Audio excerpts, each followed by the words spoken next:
7h, 9h, Europe 1 Matin. Place au Club Culture d'Europe 1 Matin. Nicolas Caro, le livre du jour. Vous nous l'aviez promis la semaine dernière, c'est le dernier Eric Giacometti. Les éveillés chez Lattès. Le plus souvent, Eric Giacometti est indissociable de Jacques Raven. Ils écrivent toujours ensemble, mais cette fois, ils s'y sont mis chacun de leur côté. Mais pourquoi ? Vous savez pourquoi ? Ils se sont brouillés ou pas ? Pas du tout. Écoutez, les deux livres sont sortis en même temps. Oui. Leur couverture rouge, regardez, se ressemble étrangement puisque ce sont des romans miroirs. Voyez, tout va bien, Dimitri.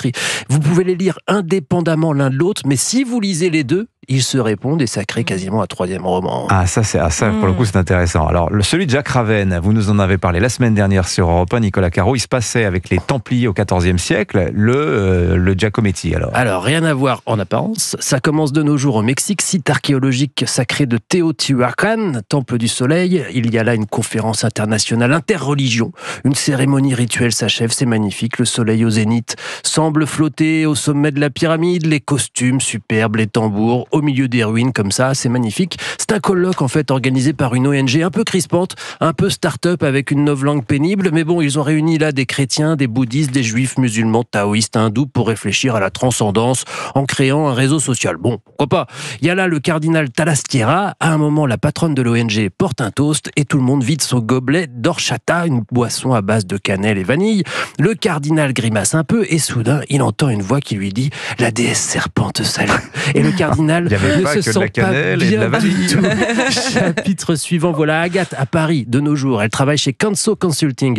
Les clients sont appelés des Friends et les salariés les papillons. Oh là là. Il s'agit, je cite son patron, de sublimer l'écho vibratoire des Friends, mon Dieu. Elle est spécialiste en nudge. Ah oui, ça, les méthodes de psychologie comportementale, ça a valu un prix Nobel, ça. Voilà, qui appliquées au marketing peuvent accélérer les ventes. Mais Agathe, elle aussi, est victime d'hallucinations de la déesse serpent. Tout se met en place très vite. Je vous raconte ça, on est page 5 seulement, et on n'a fait que 2 pays. En voici un troisième, le Vatican. On découvre le journal d'un homme écrit dans les années 90 et qui dévoile des détails étonnants dans les fresques de Michel-Ange.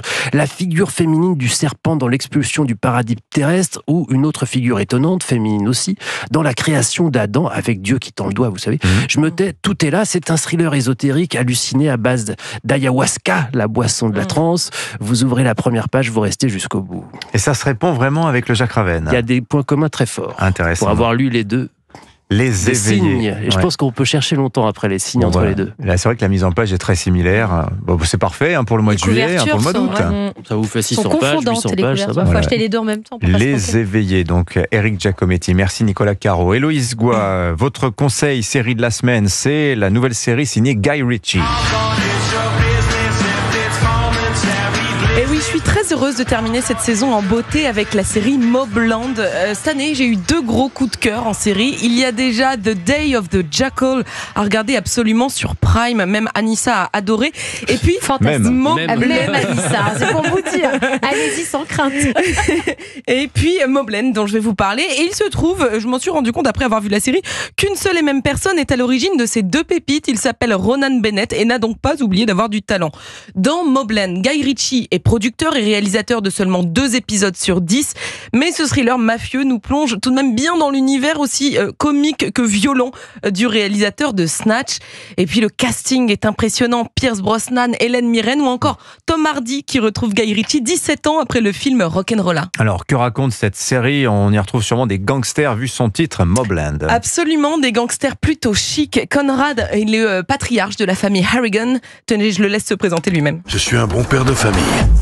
Et si vous vous en prenez à ma famille, alors faites vos prières. Et quand quelqu'un se croit tout permis, j'ai un homme pour le calmer. Cet homme, c'est Harry D'Souza, joué par un Tom Hardy au sommet de son art. Bon, pas le temps de chômer pour Harry. Non seulement il tente de sauver son mariage, mais il doit surtout éviter une guerre qui menace d'éclater entre les Harrigan et le clan ennemi. On est où ici, chez les talibans ? Non. Mais quand Conrad va s'énerver, tu prieras pour qu'il le soit. Tous les personnages de cette série sont irrésistibles. Hélène Mirren incarne par exemple une matriarche aussi odieuse que vicieuse. On adore la détester. Je peux t'assurer que cette famille tombera en poussière à l'instant où tu cesseras de me faire confiance. très bonne BO aussi, vous l'entendez. Bon, comme toujours avec Guy Ritchie, il ne faut pas trop avoir peur du sang pour regarder Mobland, mais ce que je retiens surtout de cette série, c'est son suspense redoutable, ses scènes d'action spectaculaires et bien sûr les formules très savoureuses teintées d'humour so British. Et puis je termine avec une bonne nouvelle pour les quelques 26 millions de téléspectateurs qui ont déjà vu cette fiction. Wow. Une saison 2 de Mobland a déjà été annoncée. Voilà, Mobland, les 10 épisodes sont à retrouver sur Paramount+, et disponible aussi sur MyCanal avec certains abonnements spécifiques. Merci beaucoup Héloïse Goua. Tom Hardy, je croyais que vous avez un petit crush pour lui. Ah, je suis complètement amoureuse, je vous dis la vérité, je suis complètement amoureuse de Tom Hardy. C'est très clair. Non, c'est vrai que c'est super série. Merci beaucoup Héloïse Goua, merci Nicolas Caro, merci Vincent.